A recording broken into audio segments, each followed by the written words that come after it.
മലപ്പുറം വളവന്നൂരിൽ കാറ്റിലും മഴയിലും നാശനഷ്ടം. പലയിടത്തായി മരങ്ങൾ കടപുഴകി വീണു. വീടുകൾക്കും നാശനഷ്ടം സംഭവിച്ചു.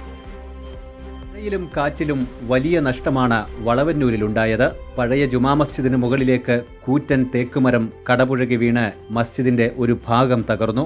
നിരവധി വീടുകളുടെ മേൽക്കൂരകളും തകർന്നിട്ടുണ്ട്. ഇലക്ട്രിക് പോസ്റ്റുകളും തെങ്ങുകളും മരങ്ങളും കടപുഴകി വീണു. തിരൂരിൽ നിന്ന് ഫയർഫോഴ്സ് എത്തിയാണ് മരങ്ങൾ മാറ്റിയത്. ശക്തമായ കാറ്റ് വീശി ഒരു ചുഴലിക്കാറ്റ് പോലെ ഈ ഭാഗത്ത് കേന്ദ്രീകരിച്ച് അനവധി വൃക്ഷങ്ങൾ, ലക്ഷങ്ങളുടെ നഷ്ടം ഈ പ്രദേശത്തുണ്ടായിരിക്കുകയാണ്. വീടുകളുടെയും പള്ളിയുടെയും മേലേക്ക് വൻ മരങ്ങൾ കടപുഴകി വീണിരിക്കുകയാണ്. 1, 2, 10 അല്ല, അനവധി വലിയ വൃക്ഷങ്ങൾ ഈ പ്രദേശത്താകെ മറിഞ്ഞു കിടക്കുന്നത് കാണുമ്പോൾ തന്നെ നെഞ്ചിടിച്ചു പോകും.